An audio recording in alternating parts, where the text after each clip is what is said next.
Donc, je suis avec Angelo Louria ou Lauria. Lauria. Lauria. Et vous êtes devant votre travail, c'est ça déjà Voilà, ce visuel explique mon système que j'ai créé il y a maintenant une dizaine d'années, il y a 10 ans, qui s'appelle le système des harmoniques. Là, on voit donc tout l'ensemble de mon jeu de cartes, composé de 36 cartes. Donc il y a 9 familles de principes ou arcanes majeurs et 27 cartes qui sont des arcanes mineures qui découlent des arcanes majeures. Pour exemple, le principe 9 qui s'appelle l'Alliance a donné 3 harmoniques, donc la mémoire, le numéro 18, le prophète, le numéro 27 et le livre, le numéro 36. Quel est le lien de parenté? C'est très simple. 18 c'est 8 plus 1, 9. 27 c'est 7 plus 2, 9. Et 36 c'est 6 plus 3, 9. Donc on a 9 familles comme ça. Oui, c'est plus cohérent que le tarot ordinaire, qu'on ne comprend plus très bien comment c'est constitué. Disons qu'il y a un lien. Il y a un lien entre chaque carte. Oui, c'est ça, oui. Oui, c'est satisfaisant. Et ça se suit quelque part aussi, il y a une progression. Oui, quelque part ça se suit également, oui. Parce qu'on les met aussi dans l'ordre chronologique. Oui, parce que ça, c'est dans la nature humaine. Oui. C'est très difficile de se départir de ça. Du coup, mes arcanes majeures représentent les atouts et les arcanes mineures des choses plus détaillées. Et je les ai appelées les harmoniques, qui est un terme musical. Oui. Parce que justement, une harmonique, c'est une fréquence multiple d'une fréquence fondamentale. C'est une déclinaison. D'accord. Voilà, sachant que le 18 est une déclinaison du 9, c'est une nouvelle forme du 9. Et le 27 aussi, et le 36 aussi. Donc ça, c'est pour le nom. Après, l'intérêt majeur de ce système et la grande originalité, c'est que quand vous calculez votre date de naissance, vous additionnez un par un tous les chiffres de votre date de naissance, là on aborde la numérologie, vous obtenez un nombre entre 10 et 36 que vous allez retrouver dans le jeu, et vous avez donc une harmonique qui vous est attribuée. Oui, d'office. Il n'y a pas de tirage en fait. On peut le faire aussi, c'est une autre application. C'est ça, mais en fin de compte, là, on va tirer une carte, en fait, c'est pas le principe nécessairement, mais à ce moment-là, ça sera toujours la même harmonique, il n'y a pas un tirage pour une situation donnée. Si, on peut le faire, puisque c'est pour ça que le système se présente sous la forme d'un jeu. Donc les deux, il y a un facteur qui va être permanent et constant, une fois pour toutes, et puis après, il peut y avoir des modulations au cours de la vie. Voilà. Qui vont être en interférence avec le facteur d'origine. Exactement. Et du coup, c'est pour ça qu'il y a l'oracle qui est là. C'est pour tirer la carte du jour, faire un tirage à 3 cartes, comme un tarot de Marseille, un tarot divinatoire. Et l'aspect calcul, qui est donc l'autre partie, c'est très proche de l'astrologie. Oui, expliquez-nous, on est très astrologie. Oui. Voilà, donc mis à part qu'au lieu de 12 signes, là on en a 27, on a un système de signes d'ascendant et de signes annuels. On a le zodiaque qui est là-bas. Un zodiaque. Vous êtes un rénovateur de l'astrologie. Absolument, c'est tout à fait novateur. Il n'y a pas de planète, mais il y a les dominantes qui ressortent. Puis il y a des liens de parenté, parce qu'avant de faire ça, je pratiquais donc le thème astrologie. J'imagine, oui. Là, c'est totalement novateur. Les gens aiment beaucoup connaître leurs signes, leurs nouveaux signes et leurs nouveaux ascendants. Il y a combien? 27 signes possibles qui correspondent à des moments de l'année. On découpe l'année, parce que 27, 28, ça fait penser à la Lune, c'est ça, vous savez. Il y a beaucoup de traditions, on découpe l'année en 28 secteurs. C'est pas tout chez les Chinois, chez les Indiens. Ouais.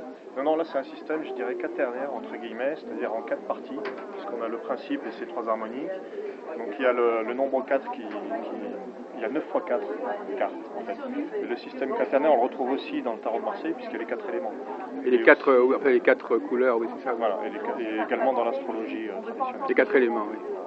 Mais ce que je comprends pas, alors, donc par exemple, moi si je suis né le 1er décembre, ça me donne quoi? Ça me donne c'est après mon jour de naissance ou c'est pas du tout ça mon signe? Il me faut l'année par contre aussi. 47, c'est comme le chinois, alors il y a...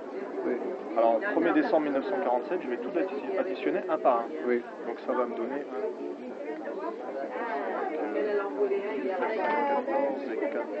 18 et 7. 18 et 7, 25. Alors votre harmonique à vous... En TP-multième. Voilà, c'est la 25, c'est le masque. Donc on a quelque chose qui est très intéressant par rapport au masque, c'est que ce masque-là va chercher son rôle vis-à-vis des autres. Le masque, c'est le rôle que l'on joue. Donc son conseil, puisque chaque harmonique a un conseil, c'est jouer votre rôle. Et également, il y a une histoire avec l'image, puisque le masque, c'est l'image que j'apporte aux autres. Donc voilà, il fait partie de la famille numéro 7, puisque c'est votre chemin de vie, le 7. Et le 7 s'appelle le 7e soleil, le principe 7. Ce principe-là nous dit, eh bien moi je suis là pour donner une image aux autres, pour rayonner, et puis pour apprendre aux autres à rayonner. Donc si vous aviez été 16, le miroir, vous seriez plus axé sur votre propre image, quelle est l'image que j'apporte aux autres.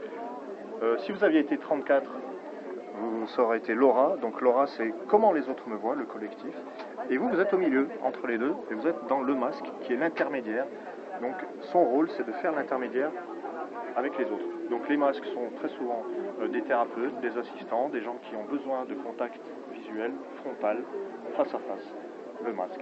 Alors ça peut être aussi le théâtre, la publicité, les arts visuels en tout genre. D'ailleurs, le mot personnalité vient du mot grec qui veut dire persona, le masque. Le masque, oui, persona. Persona en latin, c'est masque. Donc il faut s'habituer à cette nouvelle conception des signes. Donc chaque signe, il dure pas un mois, ça dure ça dure une semaine, 10 jours, je sais pas. Alors ça dépend des années, ça dépend des chiffres de l'année. Par exemple, au XXe siècle, en 1999, on avait beaucoup de signes qui étaient au-dessus de 30. On avait les 30, 31, 32, mais on en avait beaucoup, puisqu'il y avait beaucoup de 9 dans les dates. Eh oui. Mais là, depuis l'an 2000, oui, ça change totalement. On a beaucoup de zéros, donc les enfants qui sont nés, je dis les enfants, parce que là, les personnes qui sont nées entre 2000 et 2014... Oui, ça fait quand même 14 ans déjà. Voilà, on va avoir des gens qui vont être plus dans les premiers signes. Eh bien oui, ça sera moins lourd, hein. Oui, bien sûr. Donc il y a des fréquences. Et il y a un signe, par exemple, j'ai regardé dans le calendrier, le 36e, là, le livre, il a disparu du calendrier pendant 60 ans. C'est-à-dire que la prochaine fois qu'un enfant va naître sous ces signes, ça sera en 2059. Ah oui. Voilà, d'où l'intérêt. C'est une population qui n'existe plus pour l'instant. À part en ascendant, parce que vous avez un ascendant. Ah, aussi. quand même, oui. Et vous êtes né le 1er décembre, c'est ça? Oui.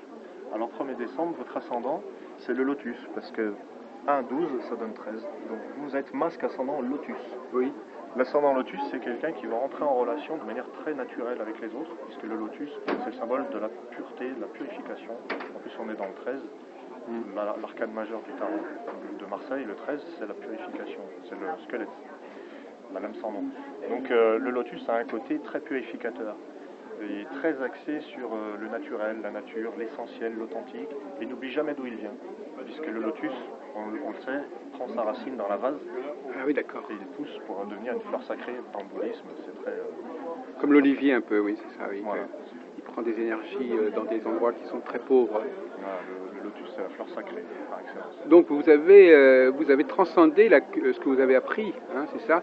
Vous avez été influencé par on voit un peu l'astrologie chinoise, on voit un peu parce qu'en l'astrologie chinoise aussi, on peut être de tel signe, mais il y a aussi, ça peut être marié avec un des éléments, etc. Enfin, il y a tout ça.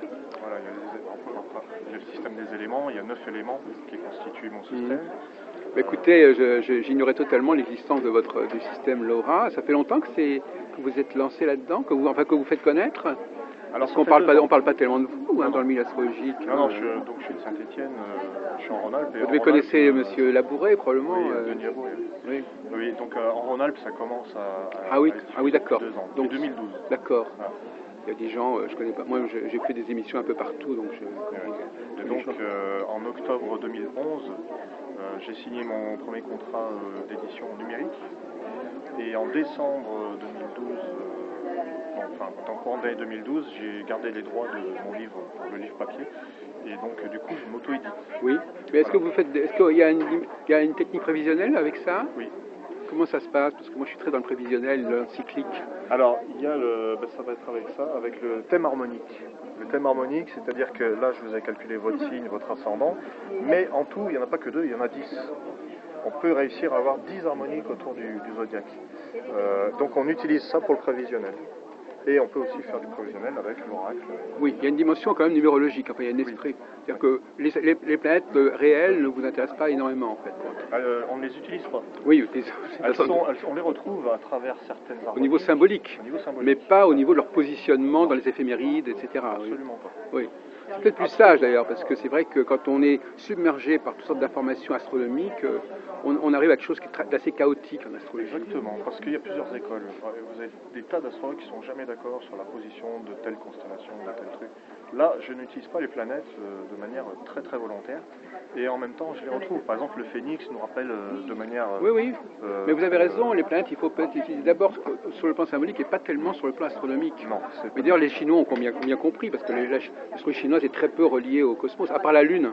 La Lune. À part la Lune. Bah, moi j'ai quand même gardé une dimension astronomique avec, j'ai mis le 7e soleil, la Lune, et puis le Phénix nous rappelle oui, mais Pluton. c'est pas astronomique, c'est pas astronomique.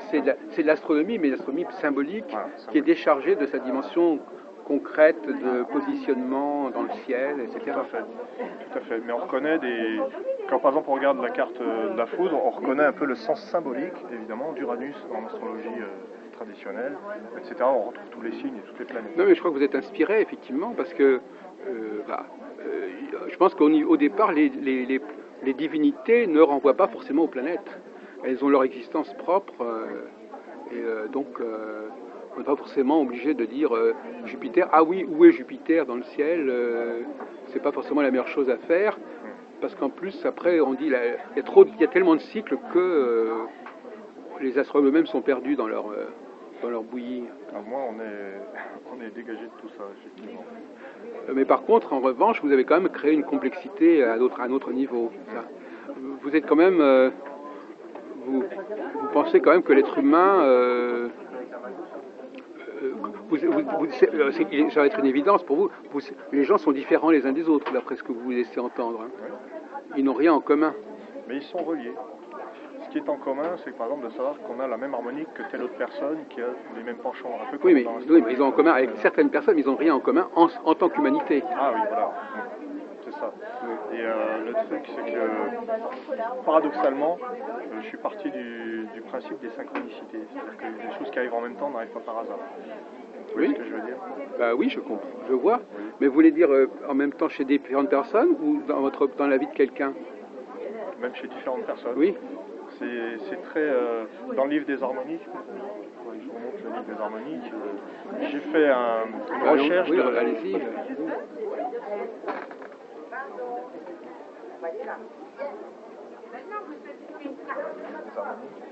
J'ai fait une recherche assez poussée sur les célébrités, les natifs, qui ont le même signe que soi-même. Par exemple, pour les masques, j'ai fait la liste des masques, on retrouve Shakespeare, étonnamment, donc un grand nom du théâtre, et puis j'ai pris leurs citations. Et j'ai remarqué qu'il y avait des citations qui étaient très ressemblantes entre les gens de même harmonique. Oui. Donc ça m'a fait penser qu'il y avait des vibrations, des résonances qui vibraient en même temps, ou pas en même temps, mais sur les mêmes harmoniques. C'est très particulier. Vous avez voulu valider comme ça votre système par une forme de statistique sémantique Un petit peu, il y a un peu de ça. Les statistiques, je ne les ai pas poussées très très loin, mais c'est comme ça que je l'ai créé en même temps. C'est-à-dire que... Bah oui. Comment c'est venu, effectivement. Voilà, comment c'est venu, mais en fait, voilà, il y a donc en 2004, il y a 10 ans de ça, j'ai créé mon jeu de cartes avec des images figuratives, parce que là, on voit que ce sont des glyphes, ce sont des symboles, mais auparavant, c'était des images. Alors, je l'aide. Oui, ben montrez-le, au contraire. J'aime bien comprendre comment les choses ont... Donc, vous avez dépouillé un peu, oui, voilà, décanté. Ouais.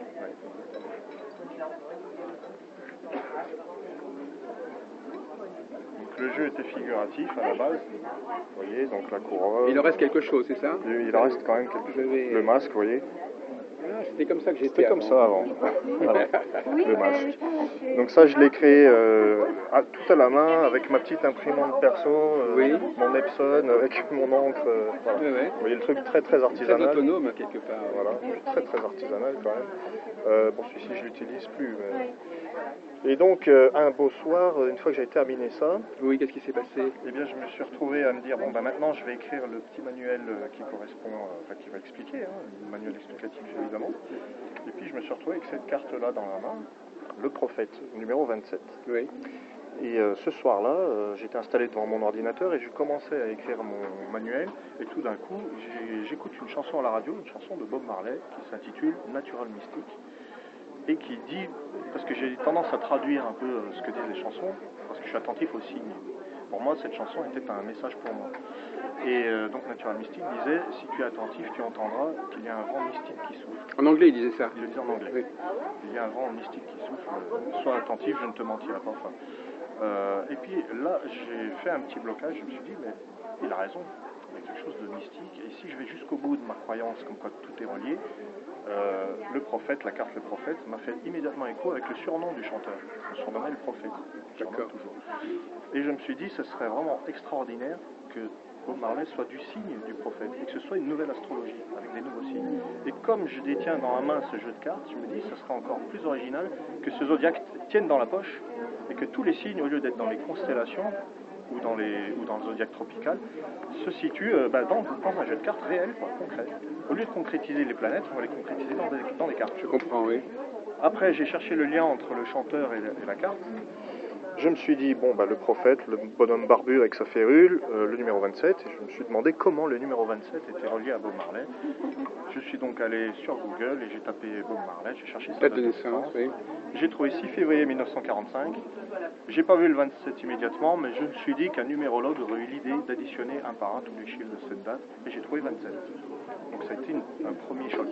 D'accord. Je me suis dit, ça correspond quand même étonnamment. C'était en quelle année ça? C'était en 2004. 2004. Suite à Ça fera bientôt 10 ans. 10 ans, ça fait 10 ans.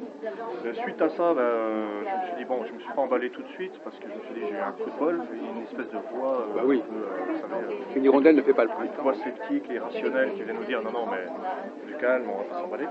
Donc je suis allé me coucher, puis à ce moment-là, mon livre de chevet était Le prophète de Gibran, Khalil Gibran. Ah oui, d'accord. Le prophète. Donc j'ai pris le bouquin, je me suis interrogé sur la date de naissance de ce poète, et j'ai calculé et j'ai trouvé encore le 27, le prophète.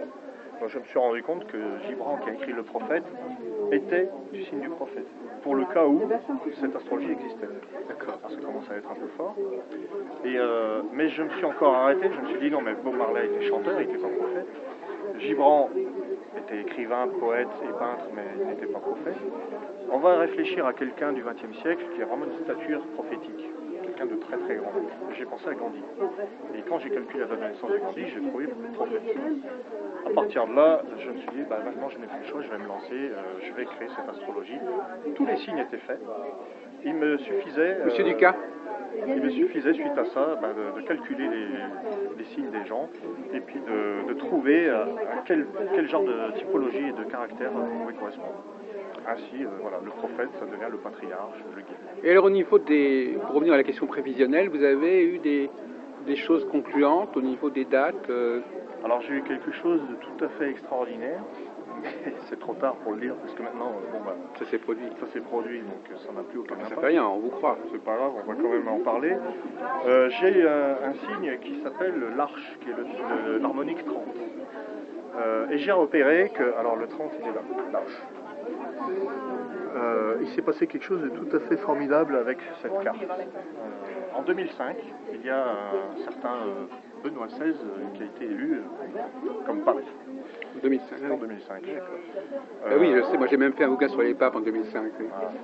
Et donc ce qui s'est produit, c'est que j'ai calculé son signe immédiatement et j'ai trouvé 30 l'arche.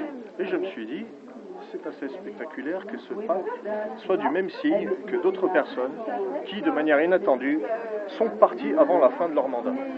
Ouais. Et j'en ai déduit que ce cher Benoît XVI allait quitter son mandat avant la fin. Ah oui. Voilà.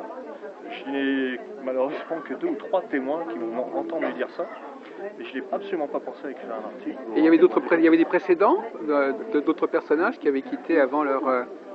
C'est assez particulier. En fait, il n'y en a pas tant que ça. Il y a De Gaulle qui est parti comme ça, un peu, si on veut. Mais en fait, il n'y a pas tant que ça. Mais si je vous donne l'exemple, Louis XVI, par exemple. Oui, alors évidemment, il est parti avant il est parti avant la fin. Oui, tous les gens qui se font assassiner, ils partent avant la fin. Et du coup, je m'étais dit, Benoît XVI, ça serait assez spectaculaire qu'il parte avant la fin, parce qu'un pape ne peut pas normalement. Non. Lui, c'est rarissime. Première fois depuis 700 ans. Et donc j'ai dit ça au tout début de son mandat, et quand en 2013, au mois de février, je vais sur internet et puis je vois c'est officiel, Benoît XVI démissionne, alors là je vous avoue que ça m'a... Ah oui, ça, je me mets à votre place, oui. Ça m'a complètement scié. Donc voilà pour le prévisionnel, mais j'ai pas pu dater l'événement, vous voyez. Ah oui. C'est encore quelque chose que je dois... D'accord, ça devait se produire, ça aurait pu se produire un an plus tôt, un an plus tard, mais c'était quand même... C'était là, oui. Oui, donc c'est ça, c'est le grand problème des astrologues, c'est que souvent tout est dans le thème de départ et ils ne savent pas forcément à quel moment. Ils ne cherchent plus maintenant. Alors moi en plus l'événementiel me branche pas tellement. Oui, j'ai l'impression. Voilà, je préfère apporter aux gens quelque chose qui va les faire avancer que de leur dire il va se passer ça. Je préfère les responsabiliser, je préfère leur dire c'est vous qui tenez les rênes, mais j'utilise mon jeu dans ce but-là. Par exemple, quand on me dit oui, mais moi je sais pas trop pourquoi je suis fait, bon, quand on me dit je suis phénix, je suis miroir, je vais leur dire un petit peu les caractéristiques du signe, vers quoi elles tendent. Ça peut les aider. Oui. Plutôt que de leur dire le 12 août, vous allez rencontrer une femme brune. Oui. C'est un peu la tendance à qu'en fait, vous avez pas mal retravaillé au niveau du message astrologique, enfin des structures astrologiques. Par contre, votre application, elle retrouve un petit peu la façon dont les astrologues, les astropsychologues travaillent. En fait. Ouais. Sur ce point-là, vous n'avez pas innové spécialement au niveau du produit, enfin de la demande. C'est-à-dire, voilà, donc vous utilisez d'autres moyens, mais avec la même finalité. Voilà, en fait, j'ai pas envie de... Je suis pas fataliste et je n'aime pas ce rapport où je vais dire aux gens leur avenir. Je n'aime pas ce rapport-là avec les gens. Oui. Mais quand vous parlez d'orientation, c'est quand même une façon de dire qu'ils sont plutôt nés pour ceci que pour cela. Eh bien, ça leur apporte des clés, des chemins. Oui. Voilà. C'est plutôt un chemin plutôt que de leur donner un événement tout fait. Oui. Va arriver. Et à votre avis, comment ça se fait, comment se fait-il que ça se passe comme ça? Question un petit peu basique, c'est-à-dire que qu'est-ce qui fait que nous soyons influencés par ce genre de schéma à la naissance? Parce que là aussi, c'est là le problème, parce que la faiblesse de la numérologie, c'est que c'est très cohérent, mais on ne sait pas d'où ça sort. Et on ne sait pas pourquoi on est marqué par ça. Alors, pour vous, c'est la date de naissance qui est qui est le socle de votre travail, en fait. Et vous dites notre date de naissance nous révèle ce que nous sommes, c'est ça, quelque part. On ne sait pas très bien pourquoi, ou alors on est à ce moment-là parce qu'il faut naître à ce moment-là. Je ne sais pas. En amont. Oui. C'est qu'un repère, en fait. C'est comme si je me basais sur, moi je crois vraiment très sincèrement qu'on peut se baser sur n'importe quel repère. Moi je prends la date de naissance parce qu'elle me paraît très puissante, très chargée. C'est très chargé une date de naissance, mais on peut se baser sur, on peut tout lire, tout est traduisible. Et pour moi la date de naissance c'est la porte d'entrée. Mais il y en a d'autres. De toute façon, comme vous dites vous-même, vous pouvez faire un tirage comme ça. Ah oui, on peut tirer la carte du jour, la carte du moment. Voilà, on peut tirer. Donc c'est ça aussi. Donc c'est comme on pourrait par exemple faire un thème astral, un thème horaire pour un jour. On peut faire une harmonique annuelle. Par exemple, une révolution solaire. C'est encore autre chose. Vous êtes du 1er décembre, et il faut faire. Et bien là, vous rentrez dans l'année de la couronne, par exemple, dans mon système. Ah bon. Alors la couronne, c'est celui-ci. Le 10. Parce que si je fais 1-12-2013, alors je pars de 2013, puisque vous êtes de décembre. Donc ça me donne 10. Et alors, il y a un message. C'est toujours pareil. C'est comme une petite enveloppe qu'on ouvre et puis on dit tiens, c'est le message du moment. À toi d'en faire ce que tu veux. Ouais. Message de la couronne, c'est. Oui, qu'est-ce que c'est, par exemple c'est vous qui tenez les rênes de votre existence. Ouais. Vous allez avoir peut-être la possibilité de vous élever et d'avoir des responsabilités supplémentaires auxquelles on va vous confronter. Est-ce que vous aurez les épaules ou pas? Ah, voilà. C'est le donc message. c'est quand même un moment où il faut prouver qu'on est à la hauteur de la situation et de ce qu'on vous attend de vous et de ce que vous représentez quelque part pour les autres, mais il faut confirmer. Voilà. Alors ça, évidemment, on va me dire, et c'est tout à fait vrai, on peut le vivre chaque année. Mais le message de cette année va être celui. Et l'année dernière, c'était quoi alors? L'année d'avant, le décembre 2012, pour voir comme ça? C'était la mémoire. Oui. La mémoire, c'est... alors, si on est sur l'événementiel, je vais vous dire, quand vous entrez dans l'année de la mémoire, il y a des choses que vous faites pour la dernière fois. Et vous bouclez un cycle. Ah là là, oui. Vous terminez quelque chose. Oui. Et vous avez aussi des gens du passé qui peuvent rejaillir et avoir un rôle important pour vous. Et surtout, c'est le moment du bilan, où vous faites une sorte de bilan de compétences et vous avez accumulé certaines connaissances, expériences. Et maintenant, à vous de les employer. La mémoire, on nous dit quand même, il y a la fin d'un cycle.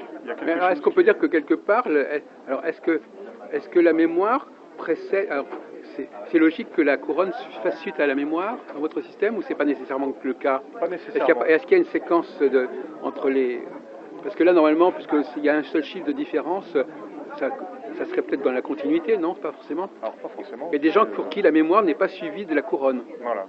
Parce qu'en fait, ou la couronne peut être suivie de la mémoire, je ne sais pas. Oui, alors en fait, ce qui se passe, c'est qu'avec les nombres, on est toujours pareil, comme on est au XXIe siècle, on a des nombres très particuliers avec des zéros.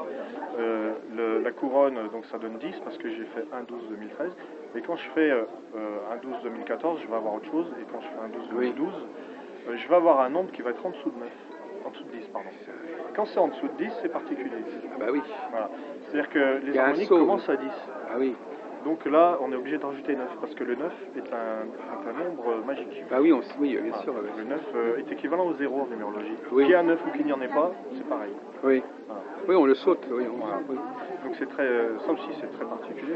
J'aurais jamais pensé que dans une addition, qu'on ait un 9 ou qu'on ait un 0, ça revient au même. Je trouve ça très étrange. Oui, je connais depuis longtemps. Mais effectivement, ce qui me gêne un peu dans votre exposé, si vous voulez, c'est que, parce que j'en ai parlé, j'ai fait justement un exposé hier là-dessus, c'est pas séquentiel. Non, c'est pas séquentiel. C'est-à-dire que c'est séquentiel sur le papier, mais dans la pratique, c'est pas séquentiel. C'est-à-dire qu'il n'y a pas, ça ne suit pas de façon imperturbable et irrésistible le même processus dans tous les cas.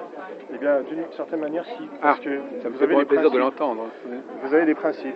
Par exemple, vous êtes dans l'année 10, la couronne, qui est un principe 1.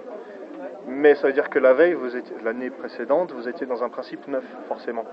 Oui. Parce que ça va de 1 à 9. Non. Donc, ça revient au même. Le 18, c'est un principe 9. Avant le 10, vous aviez le 9. Mais, sauf que moi, je l'appelle le 18, qui est une forme du 9. Bon. Voilà.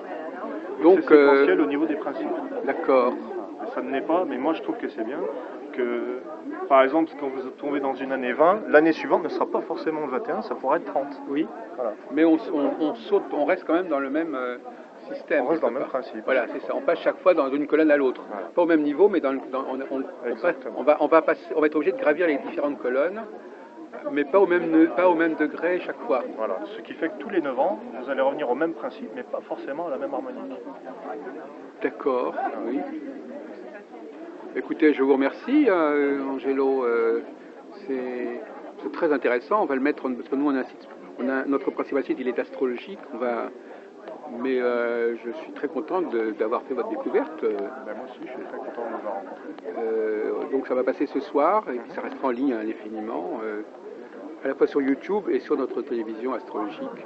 Voilà.